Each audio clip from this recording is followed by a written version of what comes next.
The underground shelter hummed with quiet machinery, old but faithful. Dim lights glowed faintly in the carved stone walls, casting long shadows that never seemed to move. The place smelled of iron and recycled air, the kind of scent that clung to a space where survival had been engineered rather than lived. Nira pressed herself into the darkest corner, trembling. Her four-fingered hands clutched a canister of water she had scavenged earlier, its weight a reassurance that she would last one more day. She had not expected to find this shelter when she fled through the blasted plains, chased by the smoke of orbital bombardment. Yet luck, or something stranger, had guided her here. It was human-made. She could tell by the angular design, the stark practicality, the way every object served a purpose. Humans were like that. Dangerous, stubborn, impossibly resourceful. And this was his place. Whoever he was. For 3 days she had survived here, living like a shadow, taking only what she needed. Food packs from the storage bay, water from the purifier. Always carefully measured so he would not notice, should he return. And now, as the heavy blast door groaned open, Nira's heart nearly stopped. Footsteps echoed, slow, heavy, certain. A man's voice muttered something in English, too low for her translator implant to catch clearly. She crouched lower, drawing her cloak tighter around her small, slender frame, willing herself invisible. Elias Grant ducked beneath the steel frame and entered the shelter. Dust clung to his jacket and boots, his skin streaked with the pale grit of the surface ruins.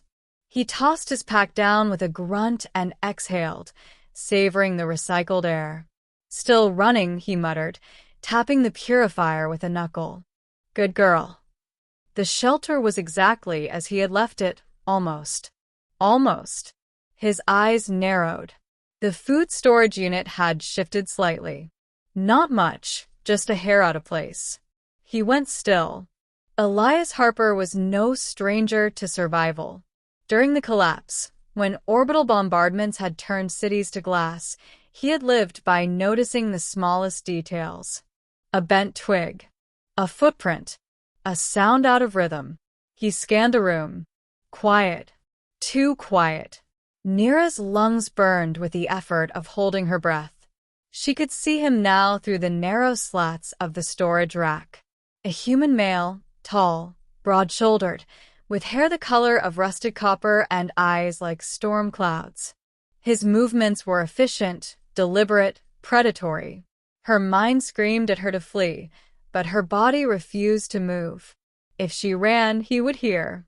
If she stayed, maybe he would not find her. But then his head turned, directly toward her hiding place. Come out, Elias said quietly. His voice was calm, but underneath it was steel. I know you're there. Don't make me drag you out. A pause. Silence, except for the faint hum of the machinery. Then, slowly, a figure emerged. Elias blinked. He had expected a raider, a scavenger, maybe even one of those mercenary looters who prowled the wasteland. But not this. She was small, barely reaching his chest, her frame fragile, her skin a faint lavender hue that shimmered softly in the light. Large eyes, wide with fear, glowed faintly silver. An alien. A child, maybe? No, her stance was too careful, too wary.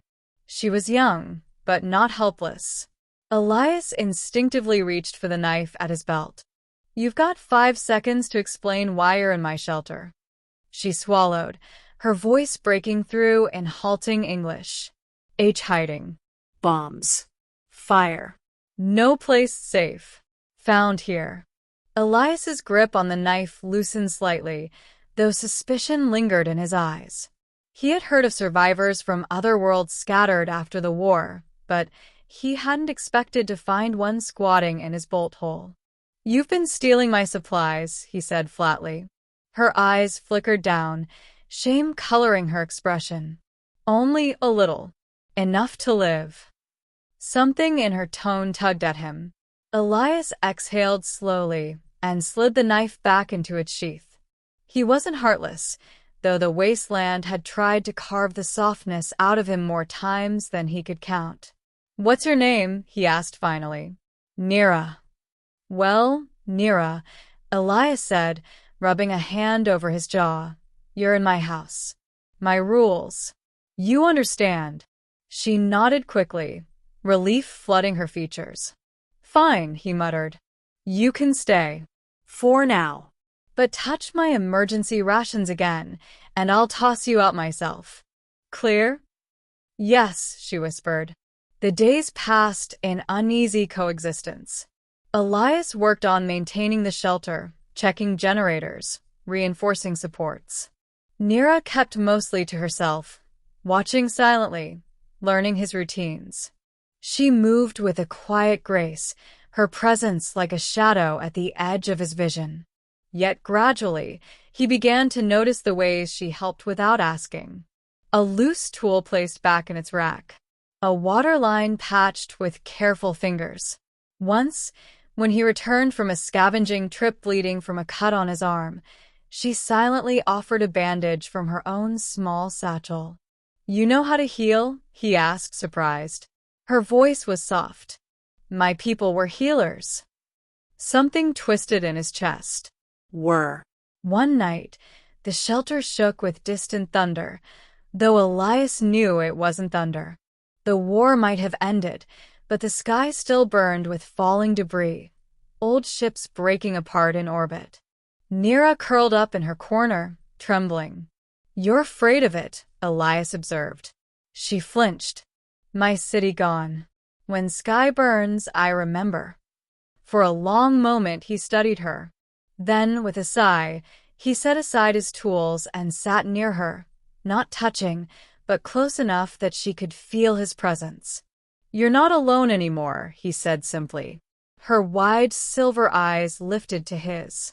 And for the first time since she had stumbled into his world, she believed him. Trust grew slowly, like green shoots through cracked stone.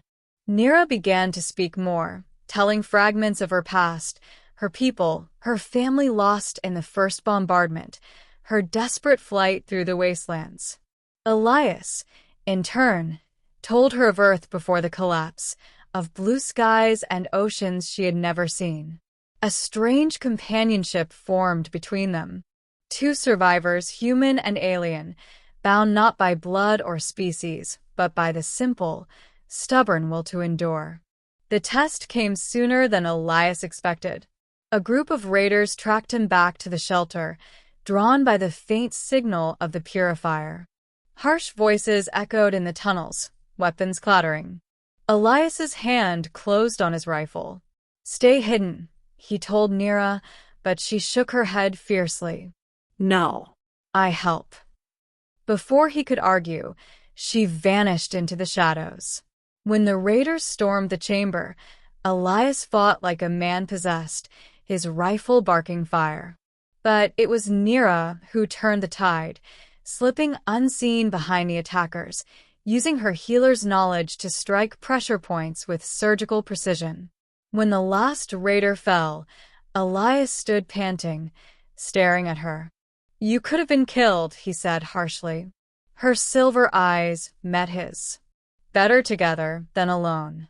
Silence stretched between them. Then Elias let out a rough laugh, shaking his head. "You're insane. Brave, but insane." For the first time, Nira smiled. From that day forward, there was no more talk of her being a guest. She was a partner. They rebuilt the shelter stronger, stockpiled supplies, even mapped hidden routes through the wasteland. Nira's hands healed his wounds, and Elias's strength shielded her from danger. Two unlikely souls, building a future from the ashes of war.